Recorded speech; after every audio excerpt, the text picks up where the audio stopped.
بسم اللہ الرحمن الرحیم۔ اللہ تعالیٰ کے نام سے شروع جو بڑا ہی مہربان اور نہایت ہی رحم کرنے والا ہے۔ پہلے لوگوں کے پاس ایک دوسرے سے ملنے کے لیے وقت نہیں تھا، اب وقت ہی وقت ہے لیکن مل نہیں سکتے۔ میں نے ایک معصوم سی بچی کو قرآن پاک کی جلد میں 50 کا نوٹ چھپاتے ہوئے دیکھا۔ میں نے اس سے پوچھا، بیٹا یہاں کیوں رکھ رہی ہو؟ جواب ملا، انکل اس کو کوئی نہیں کھولتا۔ جس طرح لیموں کی ایک بوند ہزاروں لیٹر دودھ کو برباد کر دیتی ہے، اسی طرح انسان کی انا بھی اچھے سے اچھے رشتوں کو برباد کر دیتی ہے۔ رب نے دو ہاتھ دیے، دو چیزیں پکڑنے کو دی، ایک ہاتھ میں قرآن پاک کو پکڑ لو، دوسرے ہاتھ میں محمد صلی اللہ علیہ وسلم کا فرمان پکڑ لو۔ نہ تیسرا ہاتھ دیا، نہ تیسری چیز پکڑنے کی ضرورت ہے۔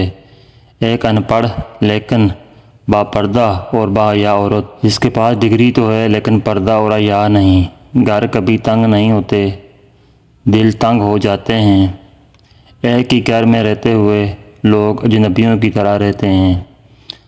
بات احساس کی ہے، بس دعا ہی کی جا سکتی ہے کہ اللہ تعالی ہم سب کو ہدایت دے، ایک دوسرے کا احساس پیدا فرما دے، آمین۔ شوہر پاس ہے تو زندگی حسین ہے، ورنہ پوری دنیا پاک و زمین ہے۔ اللہ پاک ہر بیوی کو اس کے شوہر کے ساتھ رکھے ہمیشہ، آمین۔ یہ ٹھیک ہے کہ انسان کو دوگلا نہیں ہونا چاہیے، لیکن انسان کو گہرا ضرور ہونا چاہیے۔ اگر آپ کھلی کتاب کی مانند ہوں گے، لوگ پہلے آپ کو پڑھیں گے اور پھر اس کی زندگی کے ورق پھاڑ پھاڑ کر اس میں پکوڑے بیچنا شروع کر دیں گے۔ اس لیے احتیاط برتیں۔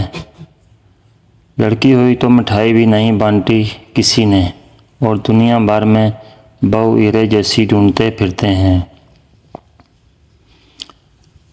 قدر کرنا سیکھ لو، نہ ہی زندگی بار بار آتی ہے اور نہ ہی لوگ۔ جس شوہر کے چہرے پر 4 باتیں ہوں وہ سچا پیار کرتا ہے۔ نمبر 1، آپ کو اپنی فیملی کا احساس سمجھے گا۔ نمبر 2، آپ کو سرپرائز دینے والا۔ نمبر 3، آپ کو کبھی اکیلا نہ چھوڑنے والا۔ اور نمبر 4، ہر وقت آپ کی عزت کا خیال رکھنے والا۔ جو آدمی اپنے کھانے میں سے کسی کو کھلاتا ہے وہ اپنا کھانا پاک کر لیتا ہے۔ بڑے بڑے انبیاء کرام، کتب، اولیاء کا یہی مسلک ہے، جب کسی سے محبت ہونے لگے تو صدقہ دیا کرو۔ محبت ہوگی تو مل جائے گی، بلا ہوگی تو ٹل جائے گی۔ کچھ لوگ اتنے خود غرض ہوتے ہیں کہ انہیں صرف اپنی فکر ہوتی ہے، دوسروں کی نہیں۔ دوسروں کی زندگی تباہ کرتے ہوئے ذرا نہیں سوچتے۔ چھوٹا بن کے رہو گے تو بڑی بڑی رحمتیں ملیں گی، کیونکہ بڑے ہونے پر تو ماں بھی گود سے اتار دیتی ہے۔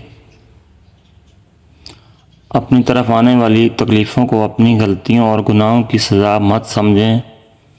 وہ اللہ تعالیٰ بہت غفور و رحیم ہے، وہ بدلہ نہیں لیا کرتا۔ اب مجھے تکلیف نہیں ہونی چاہیے جتنی اونچائی سے گرایا جائے، کیونکہ مجھے ان ہاتھوں نے دھوکہ دیا جن پر مجھے یقین تھا۔ مولانا رومی سے کسی نے پوچھا، زہر کیا ہے؟ فرمایا، وہ چیز جو ہماری ضرورت سے زیادہ ہو زہر ہے، جیسے اقتدار، جیسے قوت، اقتدار، دولت، بھوک، لالچ، محبت اور نفرت۔ دوستو، امید کرتا ہوں کہ آپ کو ہماری ویڈیو اچھی لگی ہوگی۔ اگر آپ کو ہماری ویڈیو اچھی لگی ہے تو لائک کیجئے اور مزید اچھی ویڈیوز کے لیے ہمارے چینل کو سبسکرائب کریں۔ شکریہ، جزاکم اللہ خیر۔